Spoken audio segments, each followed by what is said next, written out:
Hello friends, मेरा नाम है नीलेश बजाज और इस वीडियो में हम देखेंगे class member function with default argument of C++।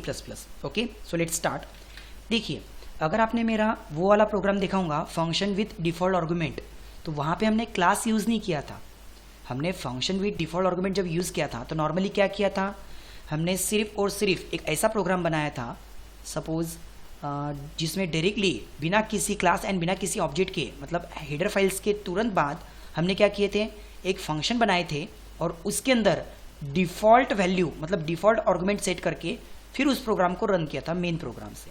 Okay आपको वहाँ पे ये चीज़ तो समझ में आई होगी कि फंक्शन विद डिफ़ॉल्ट आर्गुमेंट मतलब, फंक्शन विद डिफ़ॉल्ट आर्गुमेंट मतलब उसके पैरामीटर को पहले से ही वैल्यू इनिशियलाइज करके रखना, ताकि जब आप उस फंक्शन को मेन प्रोग्राम से कॉल करें तो यदि कॉल करते वक्त आपने एक भी वैल्यू पास नहीं की तो वो डिफ़ॉल्ट वैल्यू एक्सेस करता है, और अगर सपोज कॉल करते वक्त आपने यहाँ से कोई वैल्यू पास की तो वो आपकी वैल्यू यूज़ करके प्रोग्राम रन करेगा।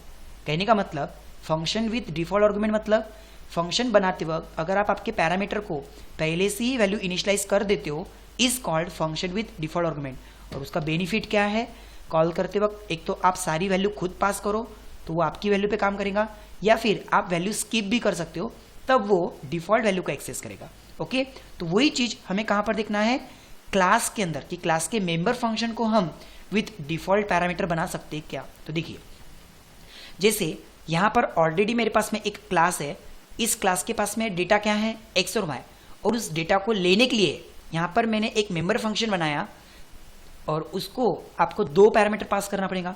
कहने का मतलब जब इस क्लास के मेंबर फंक्शन को मैं कॉल करूंगा तो मुझे यहाँ से क्या करना पड़ेगा, दो पैरामीटर पास करना पड़ेगा, तब वो वैल्यू किसको मिलेंगी, आपके क्लास के डेटा को। ओके, तो देखिए क्लास के फंक्शंस को कॉल करने के लिए यहाँ पर मैंने एक ऑब्जेक्ट बनाया सपोज सैंपल का S1। ओके सॉरी, अब जब ये S1 उस फंक्शन को कॉल करेगा, कौन से, गेट डेटा फंक्शन को कॉल करेगा, तो यहाँ पे अगर मैं पैरामीटर पास नहीं करूँ तो इसके पास में एक भी वैल्यू नहीं जाएंगी और फिर एरर आएगा। देखिए एरर कि आपने पैरामीटर पास किए ही नहीं, जबकि हमें कौन से पैरामीटर पास करना कंपलसरी है, इंटीजर्स के।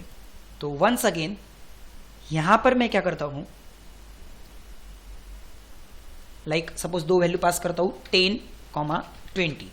अब ये दो वैल्यू किसके पास गई, उस पैरामीटर के पास, देन फाइनली किसके पास गई, आपके डेटा के पास।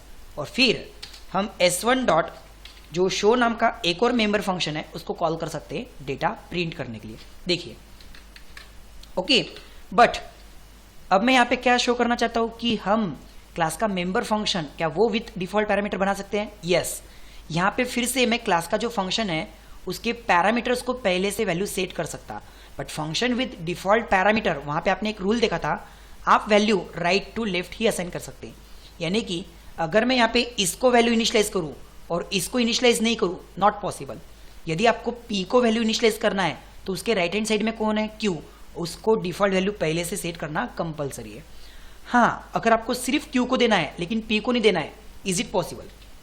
यस, ये पॉसिबल है। यानी कहने का मतलब जब तक आप राइट साइड में नहीं देते आप उसके बाजू मतलब लेफ्ट साइड में नहीं दे सकते। तो यदि मुझे दोनों को देना है तो पहले Q को देना पड़ेगा डिफॉल्ट वैल्यू, देन फिर हम हमारे P को भी दे सकते हैं।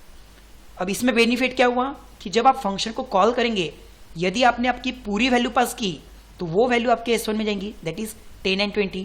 और अगर सपोज मैंने एक और ऑब्जेक्ट बनाया और इसने जब फंक्शन को कॉल किया लाइक गेट डेटा, और इसने अगर एक भी वैल्यू पास नहीं की तो ऐसे टाइम पे वो डिफॉल्ट वैल्यू असाइन करेगा आपके डेटा को, ताकि S2 डॉट शो करने से आउटपुट क्या आएगा, 0 0। देखिए ओके, यहाँ पे आप डिफॉल्ट वैल्यू कुछ भी सेट कर सकते हैं, 0 0 करो या फिर 10 0 करो, जो भी आपको लगता है। ओके सेकेंड थिंग, अगर मैं इसमें सिर्फ एक ही वैल्यू पास करूँ तो वो एक वैल्यू आपकी खुद के लेगा एज अ x, लेकिन दूसरी वैल्यू क्या लेगा, डिफॉल्ट, दैट इज 0। देखिए उसने एक वैल्यू यहाँ पे आपकी एक वैल्यू खुद की लिया लेकिन दूसरी वैल्यू उसने डिफॉल्ट लिया। सो कहने का मतलब डिफॉल्ट वैल्यू का फायदा क्या है, एक तो आप आपकी सारी वैल्यू पास करो तो वो आपकी वैल्यू को प्रेफरेंस देगा, लेकिन अगर आपने कुछ भी वैल्यू पास नहीं किया तो वो डिफॉल्ट लेगा, या कुछ वैल्यू आप पास कर सकते हो, कुछ स्किप भी कर सकते हो। आई होप आपको ये कंसेप्ट समझ में आया होगा कि हम क्लास के मेंबर फंक्शन में भी डिफॉल्ट पैरामीटर का यूज कर सकते हैं. That concept is called member function with default parameters, member function with default arguments. Okay, thank